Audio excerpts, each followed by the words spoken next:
wow. Just just wow. Like, okay, so episode 8 of What If came out today. It is a huge improvement over last week's episode. I liked last week's episode. It was fun. It was a fun time, but there wasn't really a lot to it story-wise. This one, this one had a story. It was fantastic. I loved it. It's one of my favorite episodes of the show so far. And it feels like this show has kind of been going up and down a little bit. It was like first episode, second episode, third episode, fourth episode, fifth episode, sixth episode, seventh episode, eighth episode. Hopefully ninth episode is like through the roof. You can't even see over there. But yeah, so I really, really enjoyed this episode. So the title of it was What If Ultron Won in Age of Ultron, like in Sokovia. So I'll get into some complaints first.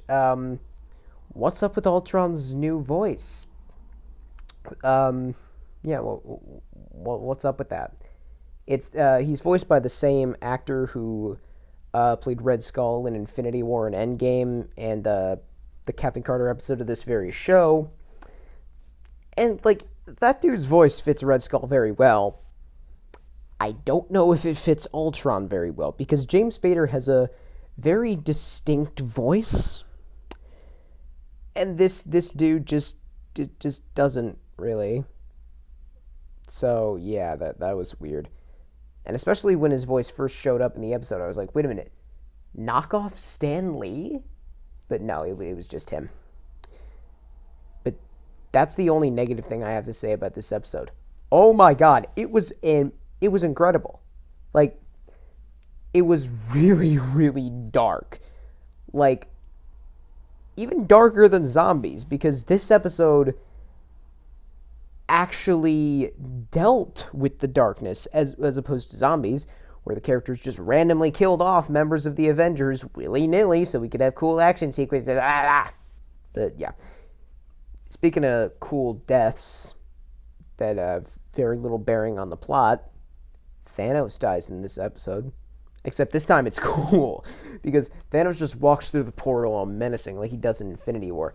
He's like, staring around all grimacy. I swear that wasn't a pun. That was not intended. Anyway. So Thanos walks into a portal. He's all menacing. And Ultron's just staring at him like, who are you? Except with the new voice, it's more like, who are you? Yeah, so Thanos just takes 1 second to look around and looks a little bit confused. Ultron just, like, cuts him in half with the Mind Stone. It was awesome. And then, like, kind of the two characters that we follow for most of this episode are Romanoff and Barton, and they were cool. I think one of the better voice replacements has been Black Widow. She's voiced by an actress named Lake Bell, and she does a really, really good impression of Scarlett Johansson. It's not, like, perfect, but it's good. And then Jeremy Renner is great too.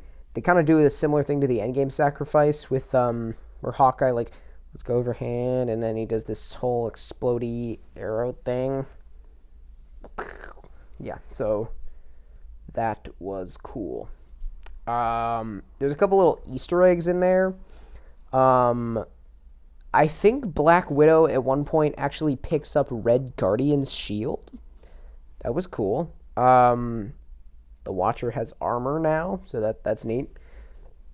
In one of the timelines that the Watcher gets punched into, we see Steve Rogers getting sworn in, like to the presidency. And I was thinking to myself, what? President Rogers, President America. That is such a generic title. I don't know. That'd be a cool title if they ever wanted to make a superhero movie where the superhero was the president. President America. Think about that. I'll think about that. Anyway. So yeah, this episode was really cool. Captain Marvel shows up, and when she showed up, I was like, jeez, we had enough of Captain Marvel in the last episode. But then she dies before she gets the chance to be boring, so ha-ha! Yeah, that was cool. Zola shows up. The AI Zola, of course, from that was in Winter Soldier. Yeah, so that was cool. The ending of this episode, it's after the Watcher's been defeated. Well, not defeated really. I'll get into that first. So in the fourth episode, we saw the Watcher interacting with Doctor Strange because Doctor Strange can see him, and that kind of makes sense because he's the Sorcerer Supreme. He is above other random regular humans.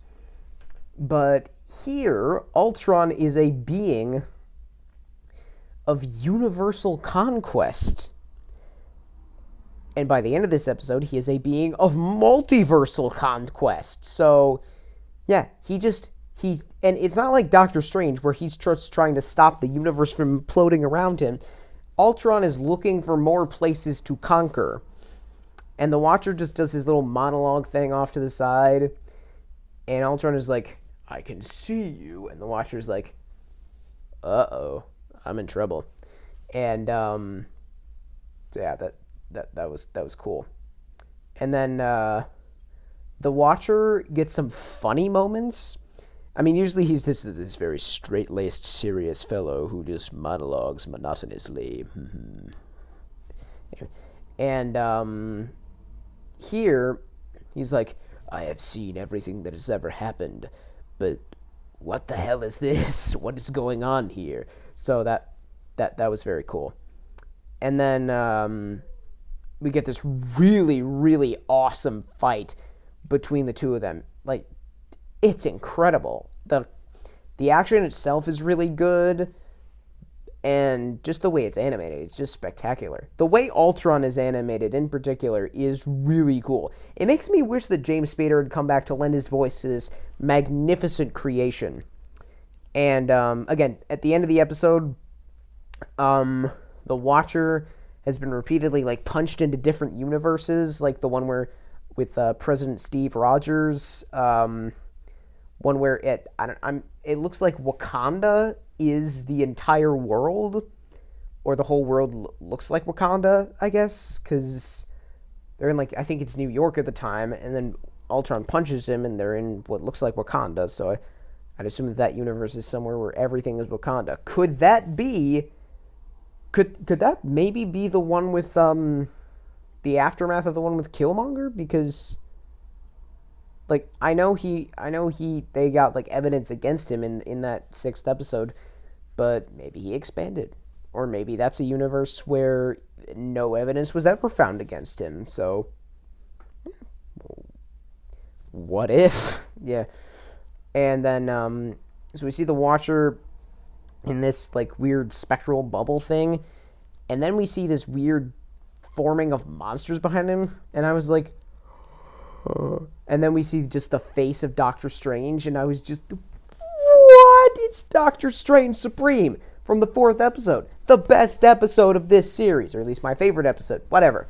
And the Watcher's like, yes, I need your help. And there's this banter between them because Doctor Strange is just being his arrogant self, and it's so funny.